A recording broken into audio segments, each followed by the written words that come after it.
The Frames Per Second podcast.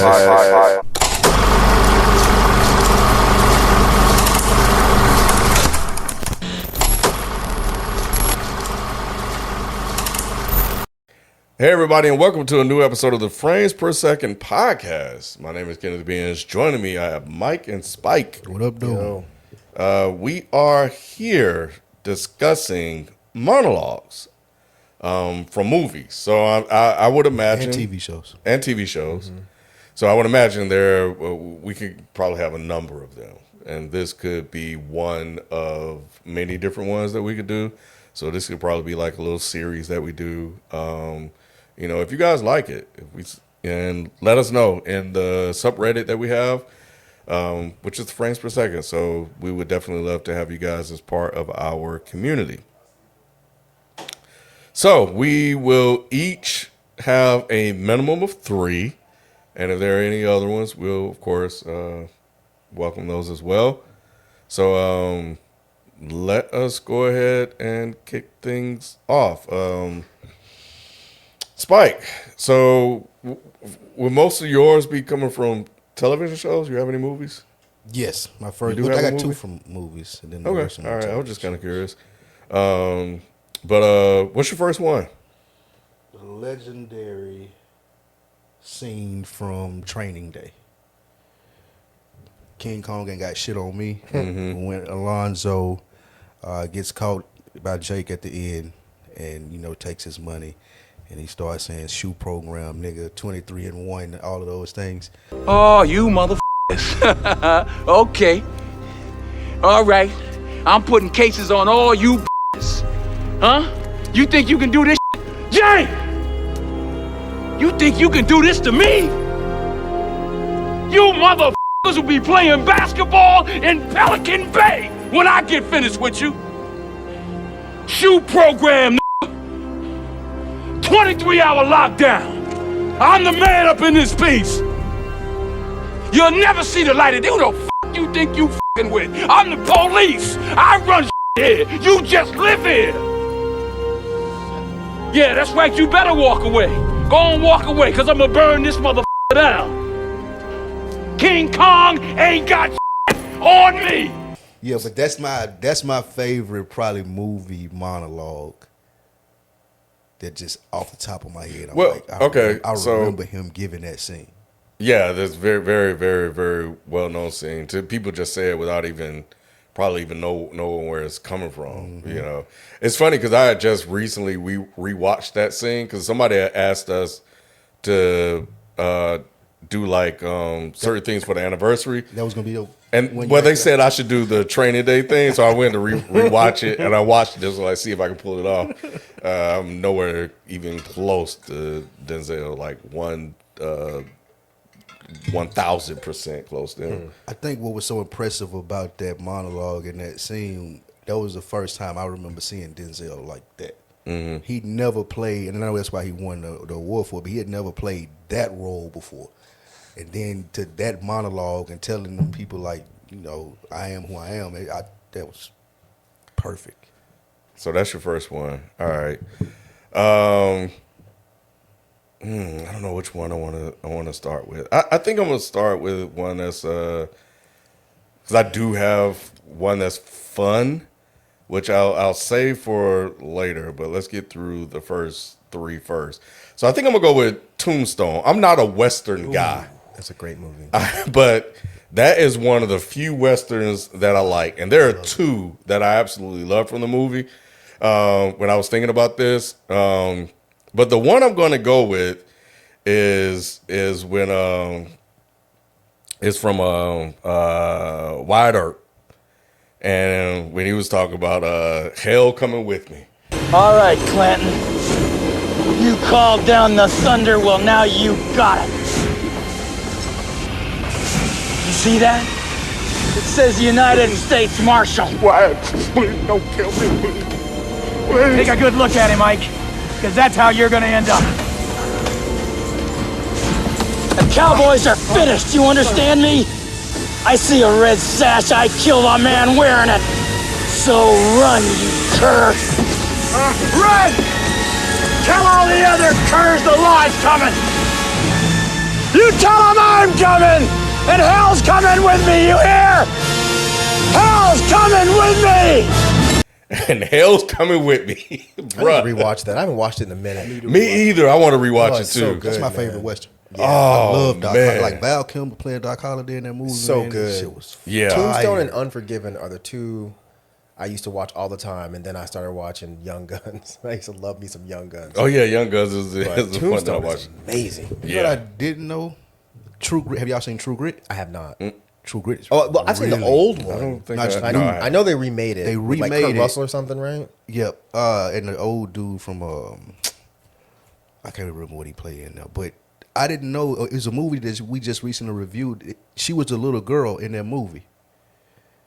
Oh, what was it? We just reviewed it. The last day we reviewed it in the theaters. I remember you saying that though. I don't know. I don't remember what the I don't know. What's the last thing we saw? The 2010 movie? Haley Staff? Haley, Yeah, that Haley. girl, Haley. Something. Oh, She the just- girl from What did she just play? Sinners. Sinners. And yeah. she was in, She was in uh, True Grit. She was the little girl in True Grit. I did not know that. But True Grit is a really good movie. If you like Tombstone, you'll love this. I'll watch it. I like I said, I think there was one from like the. It's not the 50s or old one, 60s, it's the new so one. Yeah, I'll the check it 2010 out. one. That's a really good Western. I love Tombstone. Yeah. What you got, Mike?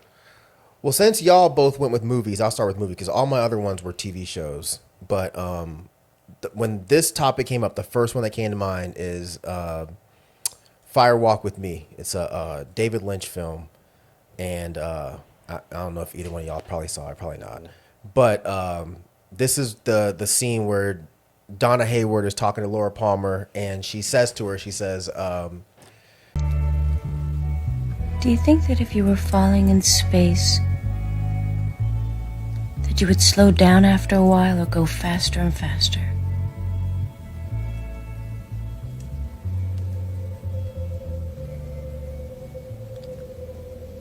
Faster and faster. And for a long time, you wouldn't feel anything. And then you'd burst into fire. Forever.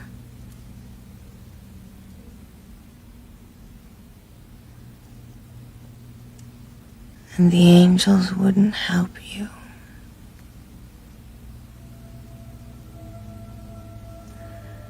Because they've all gone away. amazing monologue. But that was the first thing that came to mind the second we wanted to talk about this topic. Okay. And I can't even say y'all should go watch. But I don't. Y'all probably wouldn't like it. But All right. So I'll stay with you for your second one, Mike. What you got? And we'll just do it like that. the second one, I'm gonna go ahead and knock this one out because this was the second thing that immediately came to mind because I just finished rewatching all of this. But Andor. Now it was tough to decide between Luthen and Marva's speech because they're both absolutely, unbelievably, incredibly well written. But I went with Marva's speech, which happens in episode 12. And that's when her hologram goes up from B2EMO in there and she's giving the speech about the Empire. There is a darkness reaching like rust into everything around us. We let it grow and now it's here. It's easy for the dead to tell you to fight. And maybe it's true, maybe fighting's useless. Perhaps it's too late. But I'll tell you this. If I could do it again, I'd wake up early and be fighting these bastards from the start.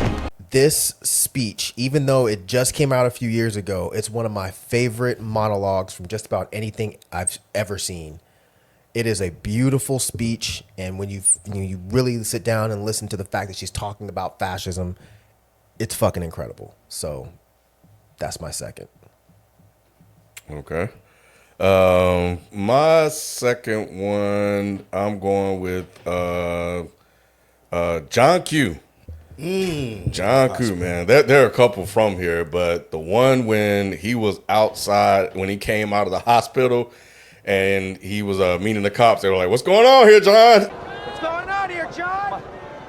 My son is very sick, and he needs some help. I understand. It's hard to be a man these days. Hard to know what the right thing is. But put the gun down, John. You're not hearing me, Frank. My son is sick. That's it. There's nothing else. End of story.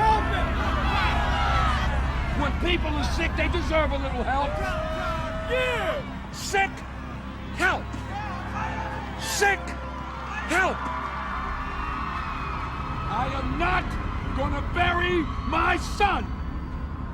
My son is gonna bury me. Bro, like, man, that is one of, and I've talked about it before, that is one of the very few movies that have actually made me emotional. Seeing this guy fight and willing to die for his son, you know. But yeah, that is one of the scenes that stand out to me. And of course, there are a couple of others when he's inside the hospital and stuff like that. But yeah, I should watch it, huh? So I guess I should watch it, huh? You never seen I don't think John I've ever finished it. Really? I think it's one of those movies where I've seen bits and pieces, but I don't think I ever finished it. Yeah, I've been meaning to go back through a Denzel catalog because I really don't understand the extreme appeal. That's crazy. But I know. Yeah. But yeah, I'm a rewatch it. But yeah, that's one for me. What about you, Spike? Mine is from a TV show this time, Snowfall, season 3, episode 9, when Franklin is in the car with Leon. And Leon thinks that Franklin's about to praise him because he stood up to the man boy or was giving him shit. And Franklin told him, The nigga diss me every time I see him, acting like he the one in charge and shit. In Compton, he is the one. You lose. Every time you bite with that nigga, and I'm the one that pays for it. And you gonna get off his corners? You gonna leave his people be? Or you the one that's gonna find yourself a new plug? You don't mean that shit? The fuck I don't. I built this shit. Me. Brick by brick. And I'll be damned if I let you tear it down just because you don't like the way another nigga talk.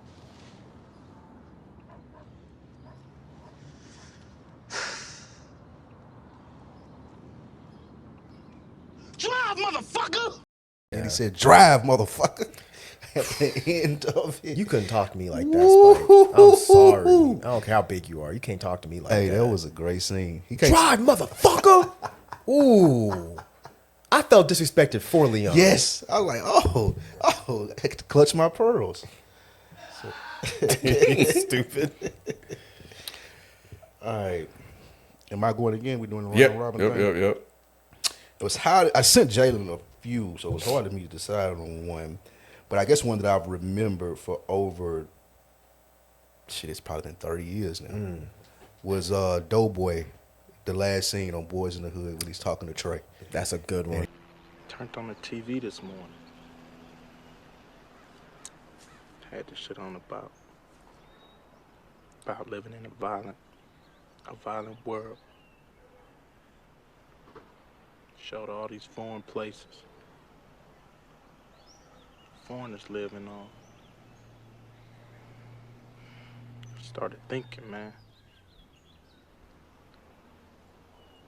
Either they don't know, don't show, or don't care about what's going on in the hood.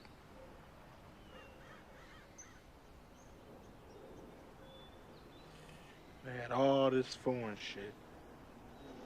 They ain't have shit on my brother, man. Fire. It was. And I still remember that to this day as far as I'm talking about that. So Man. that's easily one of my favorites. Why did that not come to my mind? Yeah. I'm a poser. 'Cause that is such a good line. So man. good. And then he walks up and fades away. Oh my Doughboy God. was killed such and such later. That was crazy. Man, that was good. Oh, that movie's so good, man. Yes.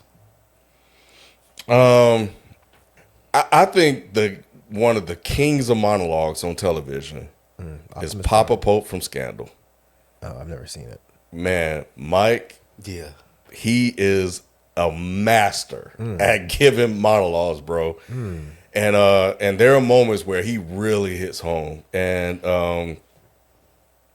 And it was, and I was really trying to figure out which one I wanted to go with. Shit.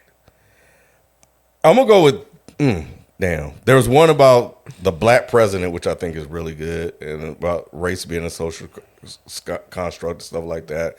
But I like this one where he was talking to his daughter Olivia, and there's a whole monologue about it. But I love the part that he said at the end. He told her, he said, The person I raised doesn't hold out her hands and smile while she's being shackled. That's what a slave does. Dad. Stop talking. Watching my child enslave herself in order to fix Mass's problem? This unyielding desire of hers to fix everybody else's problem? What did I do wrong? What you did, Dad, was the very same thing. All those years of protecting the Republic, doing their dirty work for their government, that was you leading by example. So tell me, what's the difference? It wasn't their government, it was mine. I was in charge. I made the rules. But I stayed in the shadows. Why? Because in the end, they don't care what happens to us. You think because they pet you on the head and tell you that you're smart and pretty, that you matter to them? You are in the light so that they can stay in the dark. man. Bro, wow, this show's good. Yeah, the show is good, but it's messy. It's drama. It's also a black woman who's having an affair with the white president. There's all the other stuff. I didn't realize that's what it was But about. he absolutely, it's almost like he really loves her, but he has to be this image of who they want him to be. So. But and she's a fixer. She fixes a lot of things. So I thought it was really good. I definitely enjoyed it. But he is the motherfucking truth, and he absolutely kills monologues. But yeah, so that is my third one. What you got, Mike? So there was no way I was going to do a monologue discussion and not talk about my favorite show of all time, and that is Buffy the Vampire Slayer. And believe it or not, I see you smirking, Spike. Believe it or not, I thought it was another show. What do you think it was going to be? Lost. I don't remember any amazing monologues except for I think Damien or Desmond? What was his name? The Australian guy. Oh, that was a good one too. But he gave a good one. Yeah. You got a lost one? Okay, well pause it for a second. So I got Buffy, and this was on Bring On the Night. So this was after they realized the First has come back, and they have been fighting these super vampires. And all of y'all giggling and sniggling right now, I'm telling you right now, if you actually watch Buffy, you'll realize just how good of a show this is. It's an amazing show that I'm still surprised Spike has never watched. But yeah, they just got the shit kicked out of them. Buffy got her ass whooped, and she's in the other room, and they're basically talking about how to fight. And Buffy comes back in as she overhears them, and she starts talking about how they need to fight back. But one of the lines she says towards the end of the discussion, she says, I'm standing on the mouth of hell, and it is going to swallow me whole. And it'll choke on me. We're not ready. They're not ready. They think we're going to wait for the end to come, like we always do. I'm done waiting. They want an apocalypse. Well, we'll give them one. Anyone else who wants to run, do it now. Because we just became an army. We just declared war. From now on, we won't just face our worst fears. We will seek them out. We will find them and cut out their hearts one by one until the First shows itself for what it really is. And I'll kill it myself. There is only one thing on this earth more powerful than evil. And that's us. Any questions?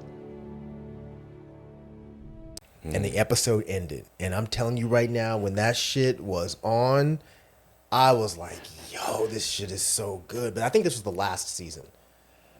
But yeah, Buffy actually had quite a few really good monologues. There was also one from when her mother died. But yeah, that show was so well written, man. Spike, I do agree with Mike. He had been talking about this show since I met and known him and for years. And I actually watched it. And once I got past the first season, what's it streaming on? Incredible. I don't know, actually. It's really good. It might be on Max, maybe, but that's what I tell everybody. Once you just have to make it through the first season. The first season is very campy and very silly. Once season 2 kicks in, it gets more serious and darker. Once season 3 comes around, it's crazy. But that show is so good. Yeah.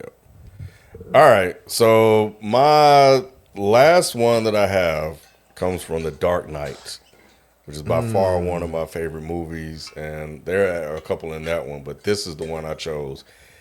Man, when he said, "Do I really look like a guy with a plan?" You know what I am? I'm a dog chasing cars. I wouldn't know what to do with one if I caught it.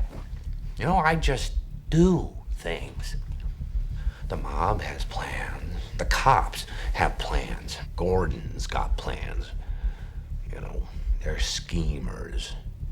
Schemers trying to control their little worlds.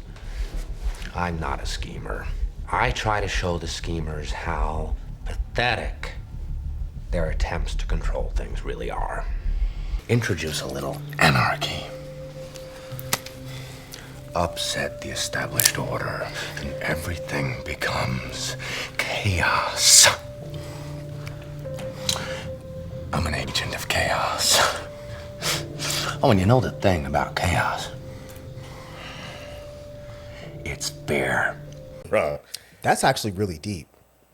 That's actually really deep. Yeah. Chaos is fair. It doesn't pick who it's gonna. Yeah, that's I like that. Yeah, man. Yeah, when I actually, that shit is crazy. All right, Lost, Mike. Okay. Through the Looking Glass, the first time that we found out that they had left the island, when he told Kate, "We gotta go back." I remember where I was when I saw that. It was so good. It's Jack telling Kate, obviously. For people that watch Lost, y'all know what this is, but Been flying a lot. What? Yeah, the golden pass that they gave us. I've been using it every Friday night. I fly from LA to Tokyo or Singapore or Sydney. And then I get off and I have a drink and then I fly home.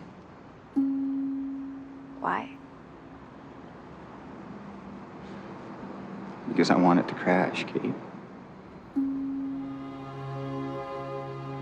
I don't care about anybody else on board. Every little bump we hit or turbulence, I mean, I actually close my eyes and I pray that I can get back. We have to go back, Kate. fantastic TV. Fantastic. Did you ever watch Lost Kid? Yeah. Oh, yeah. Yeah. I've been meaning to all rewatch of it. Yes. It's on my rewatch list. I want to rewatch that too. I should. It's on my rewatch list. But yeah. Yeah, I did. So there's it. Wait, I got one more. Okay. Do you have one more? Yeah. I do too. It's Okay, so it's four of them. It's a fun one. So we don't have Rod here, so we can have our fourth take the place of Rod's.